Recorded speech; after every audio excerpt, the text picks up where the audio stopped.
Camera on the Classroom, a series of programs dealing with topics of current interest to both students and parents. Produced by teachers of the Hamilton Board of Education, it's now time to turn the camera on the classroom.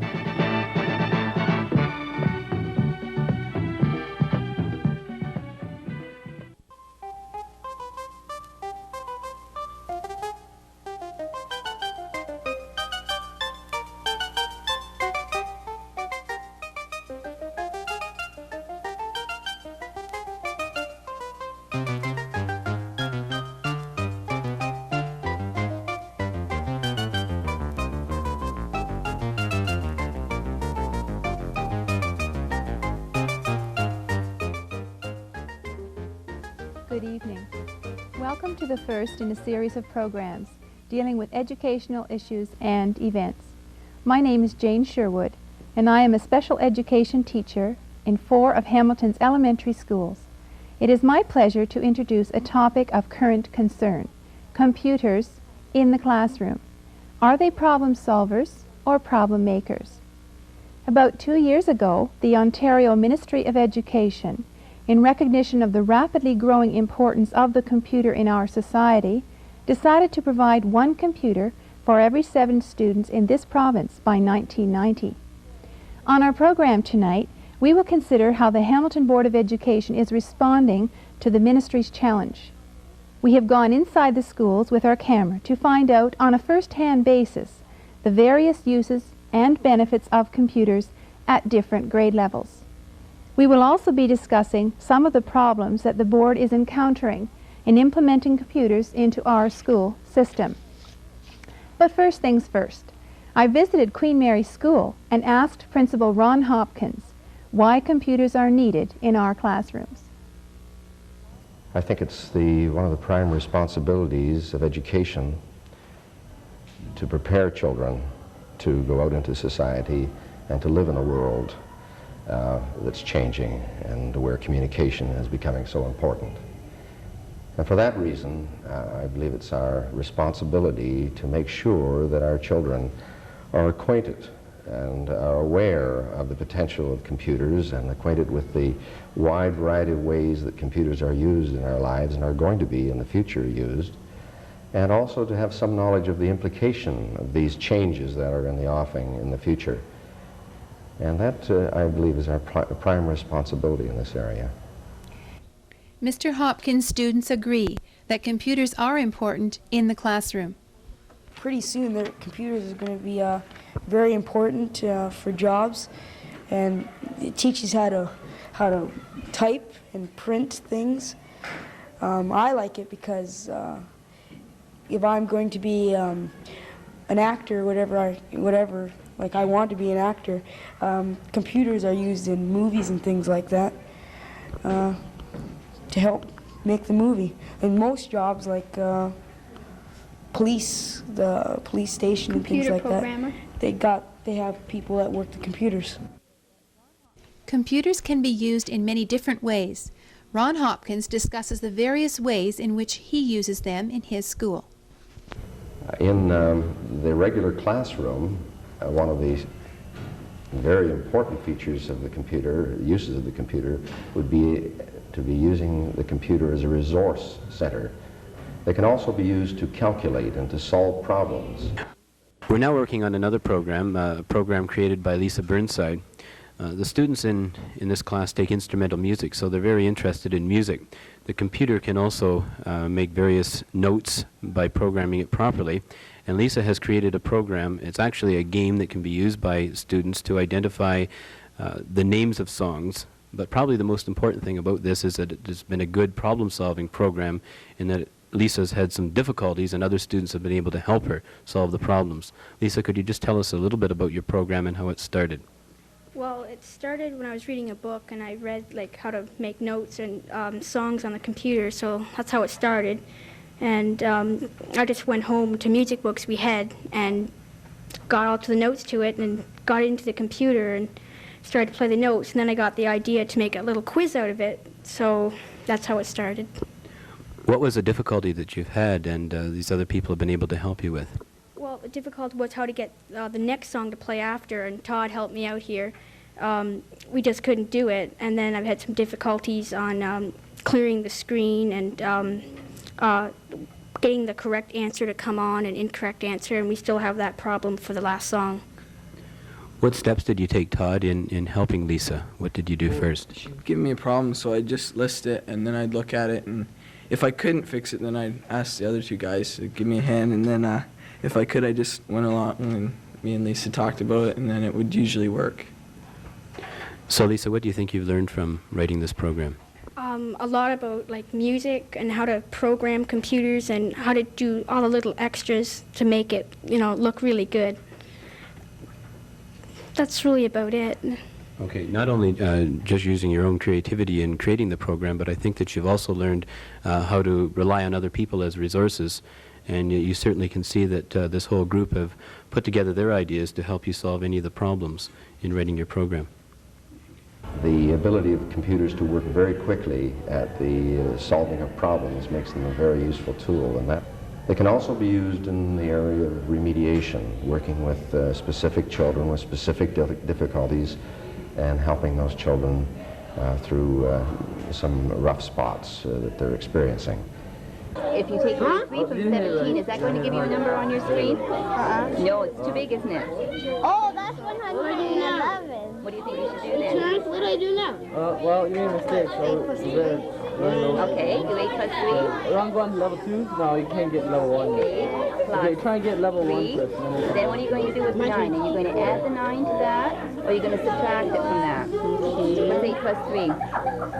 8 plus 3. 10. No. 11. 11. Now, do you want to add 9 to 11, or do you want to subtract 9 from 11? Okay, subtract 9. 9, 9, 9, 9. Subtract 9. And then you always have to remember to press return. Tom Goodale, who teaches special education at Lawfield Elementary School, tells how he uses the computer to help his students with their individual learning problems. We use it for the specific students that are in my class. We have a variety of software. I believe this morning you saw the word search game, which is great for memory building. We also have the memory builders. I don't know whether you saw those or not. We have arithmetic drills. One you saw. We also have a number of others in the classroom. We use it for interaction between students. We have students teaching students. We also have a number of students who come in during the program, are withdrawn from their own classroom, and they use it for the same reasons, same purposes that the students who are in the GLD classroom do. What specific learning disabilities are you remediating with the computer? Anybody who has problems with basic math facts, rather than just having them work on the paper, we have them work right on the keyboard. So it's excellent for any basic math facts.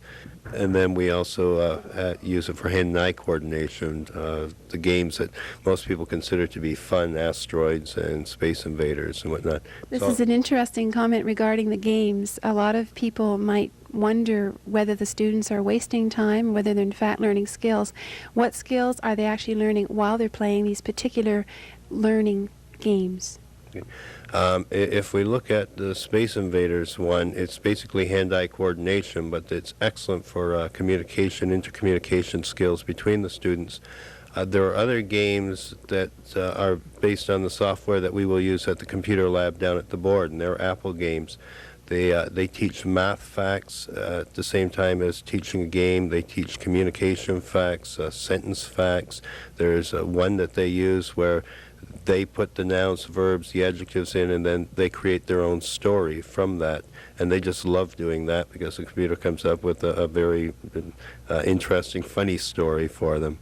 I'm interested in this in particular since my experience has been that sometimes computers are used for drills in terms of remediation, but I'm glad to hear that it's also being used in a creative way. So where it's really shown up to be excellent working with these students is enriching their social skills. It allows them to share something with one another, to be competitive, yet to see that they have to allow the other person the competition at the same time.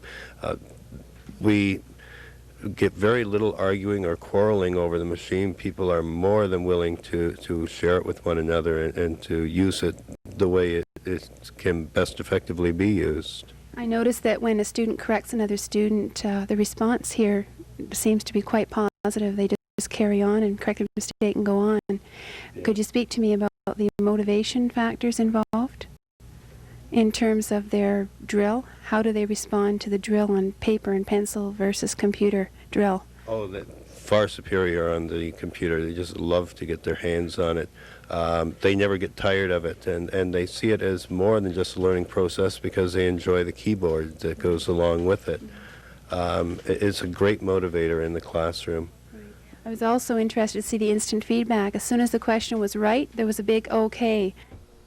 Computers can not only be used to help those students who have difficulty in learning, they can also be used to challenge the above-average student. At Lawfield School, the enrichment students are encouraged to explore the computer's capabilities by creating their own programs. My name is Wayne Natanis, and I teach a grade 8 enrichment class at Lawfield School. I'm standing right beside Peter Aikman, who's working on a program right now. And Peter, I'd just like to ask you, how did this program start? Well, in grade 7, we were given just a couple of short little programs to work out with temperature conversion, and I expanded on that. What have you expanded on there, Peter? Well, I've had some graphics displays at the beginning and the end, and I've added another little twist in the middle. Why don't we just list the program first of all so that people can see just how complicated the program is.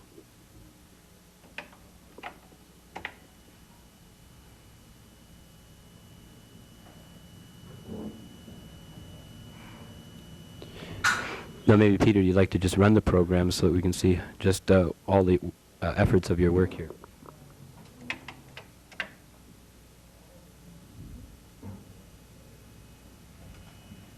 Explain the program, Peter, as you were going through it.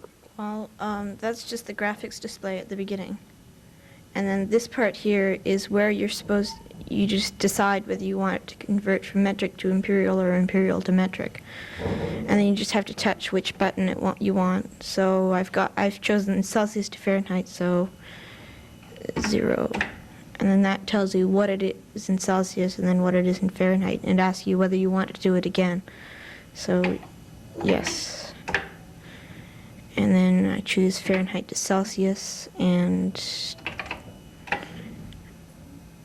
then you have it Fahrenheit to Celsius, and if you say no, then it gives you the end, and then that ends the program with the graphics display. This program here is a good example of a student who's created a program so that other students can learn by working on this particular software. Peter, how long did it take you to create this program? Well, about a week, coming in every morning, and that was 45 minutes, so about 4 or 5 hours. What percentage of the program is actually used in lines for the game? Oh, about 20%. The rest is just graphics displays. So what did you learn from printing out this program? Well, there were a couple of new things that I had to look up to see how to incorporate them into the game. So I learned quite a few things with the game. The Ministry of Education is currently involved in a multi-million-dollar program whose goal is to put a computer on the desk of every Ontario student by 1990. Part of this program involves the development of a new computer named the Icon, which the Ministry will help each school board to buy. Rob Kelly, computer consultant for the Hamilton Board of Education, was asked how his board planned to implement the Ministry's policy now that the Icon has arrived. Hamilton Board had been waiting for the Icon because it was a funded item. In other words, we could get in Hamilton 40% off of the machinery. But even with that kind of funding, we'll need over $1 million to bring the ratio down from 1 machine per 500 to 1 machine per 100. And so it takes quite an investment of money, even with that Icon funding, to put them into the Hamilton system. There's several problems that we have to work with at the same time. One is curriculum from kindergarten up to high school computer studies. And secondly is the software, along with the purchase of the machinery. And that can be as expensive as the machinery itself. And I was wondering then, in connection with your funding, is your focus at this particular time then to get the teachers trained before you invest heavy amounts into the hardware and software in the schools themselves? Very much so. Hamilton's probably the most outstanding city that's involved in teacher training. We have this particular lab that we're in now, it goes from school to school on a 2-month basis. The classes get to use them while they're in the school.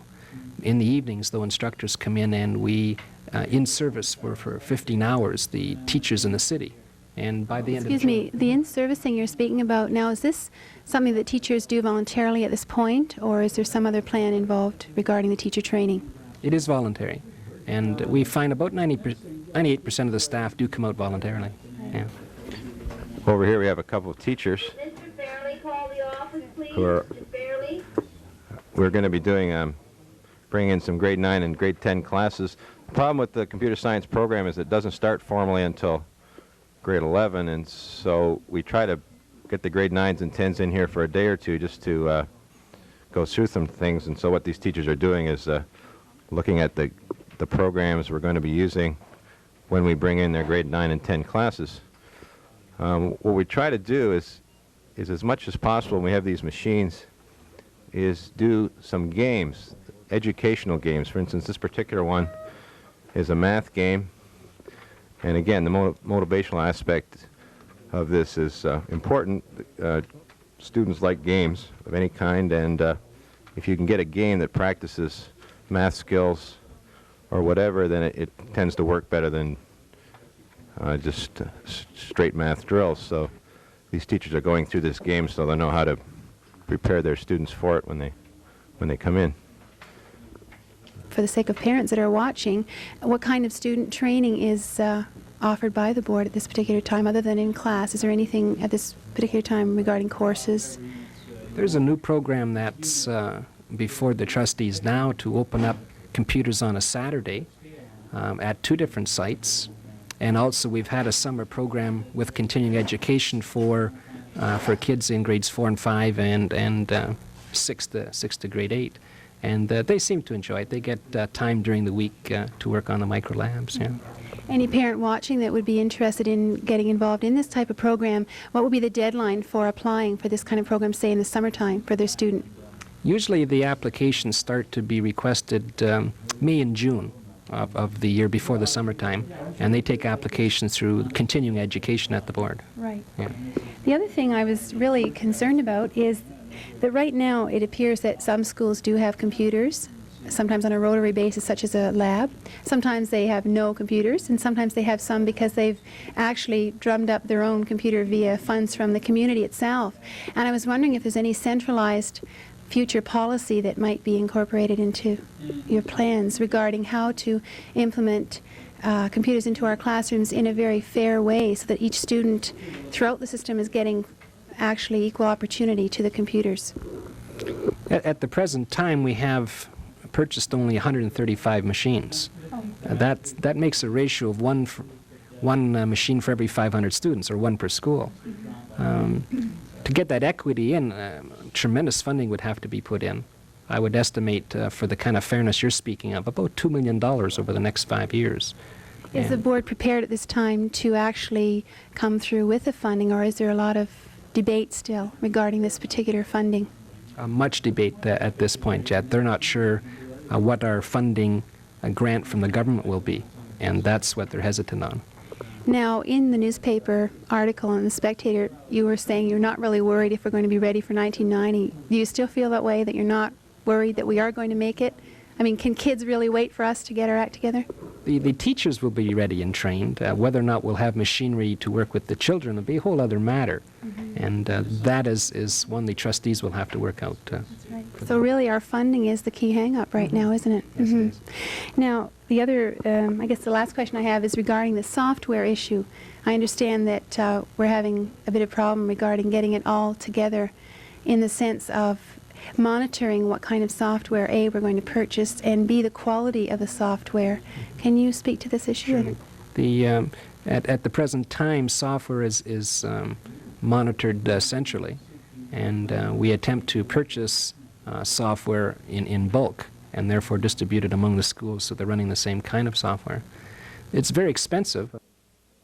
Community involvement in the educational process is always welcome, particularly if the outside expertise could help to reduce the out-of-pocket costs referred to by Mr. Kelly. Harry Trainey, head of the mathematics department at Sir Allan Macnab Secondary School, discusses the use of parents as resource persons for his computer studies program. Really need people to come to us and say, listen, I have some expertise here, could you use it? And we'd be glad to use it and bring them in and have the students talk to them and ask questions so that we give them as much knowledge as we can from our standpoint, but we're sometimes blind in that we don't really know what's happening outside ourselves. We talked to Ron Hopkins and to Ruth Van Horn, trustee for the Hamilton Board of Education, about the shortage of computers in our classrooms. The reality of the situation is that we have 4 computers in a school of 650 children, and that makes it very difficult to give each child the opportunity to have the experience that I've talked about at the computer. I guess there's a really simple answer, and it's just that we should allot more money in our budget and we should buy more. I don't think that there's anybody right now that's questioning that the age of technology is here. But it becomes simply a monetary problem as far as trustees go. And personally, I feel that it's an area of high priority, and we should be, like Mr. Hopkins said, at least one in every classroom. And that's the only way we're going to bridge the gap, is simply by getting more. That's right. About the idea of having schools raising funds for their own computers. What's your opinion on that? I personally have a little bit of difficulty with that one, Jane, because I think that while I think it's admirable that a community wants to do that, I think when you're operating a public school system, there should be equality.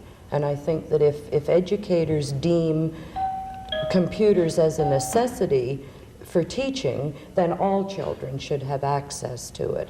So I really have some problems with that when I know that there are communities that are more affluent and more able to do this, and consequently the children in that particular school are gaining benefits that others. I really think it's a board responsibility, and we should be looking after it. We visited Sir Allan Macnab Secondary School and discovered that they had developed a creative way to get around the shortage of software programs. Welcome to Sir Allan Macnab Secondary School. My name is Gord Carruth, the principal of the school, and one of the nice features of our school is that we have, in the building, we have an elementary school component, junior K to grade 3 from Holbrook School. And what we see going on here now in the computer lab is really the natural extension of some of the work that our staff and students have been doing with the Holbrook students and staff over the past years. Mr. Woods, I understand you have a program here at Macnab involving the grade 3 students from Holbrook working with your grade 11 students. Could you elaborate further on what's involved in your program that you've set up here? Well, I first got the idea. I was looking for something. These grade 11 students are just beginning, so the level of sophistication in their programs was not that great. So I was looking for some way for them to create their own programs and then use them and see them being used. And at that point I hit on the idea of making up these games and quizzes for the grade 3s, so that we could bring the grade 3 students from Holbrook in here and have the grade 11s actually help the grade 3 students and see their own programs in operation. So that's basically what you see going on here behind you. So I talked to Jean Hershenko, who is a grade 3 teacher at Holbrook, and we set up this little exhibition here. Could you explain the value you see for the grade 3s in this? Well, I think it gives them an opportunity to see computer use for something other than just the video games. And they, obviously, as we saw yesterday, enjoyed the games that the children made, your students made, almost as much as Froggy and some of the other games that they are used to seeing on the computer. And it was good for them to be working with the high school students. That's something that we try to do as much as possible. Whatever you want. You don't have to, you can use two numbers if you want to.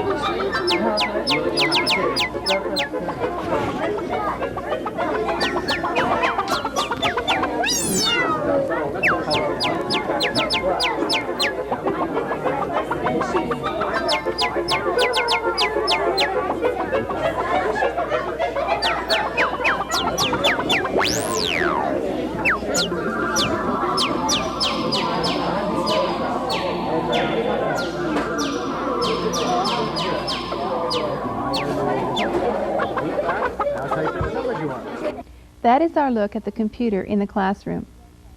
As a problem solver, the computer does have many benefits. Computers offer creative students and new means of expression. Working with computers also stimulates curiosity and exploratory behavior. Computers are great motivators.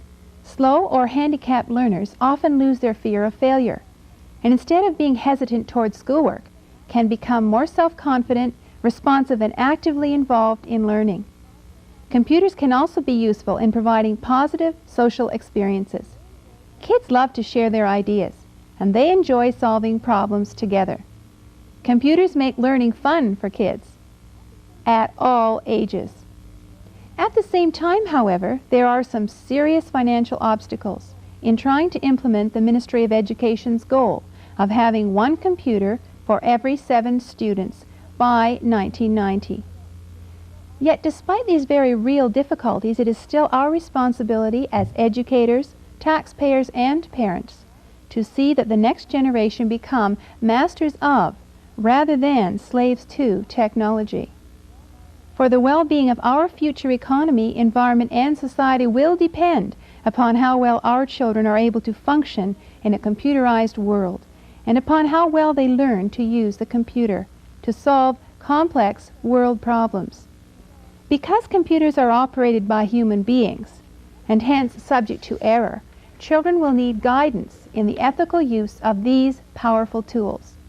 Students will also require encouragement and financial backing in order to extend the problem-solving potential of computers.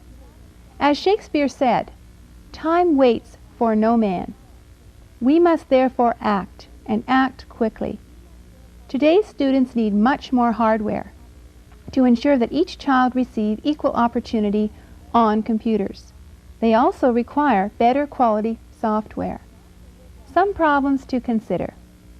Will dabbling with a few machines today adequately train our teachers and students for tomorrow's highly automated world? Can we as educators and parents afford to let our children wait and run the risk of having them become computer illiterate in a high-tech society? We don't think so. And with your help, we can together strive to adequately prepare your children, our students, for tomorrow's challenges. Well, I do hope that, I'm not sure what I'd like to be for a career, but I'm sure anything it'll be, they'll have to deal with computers.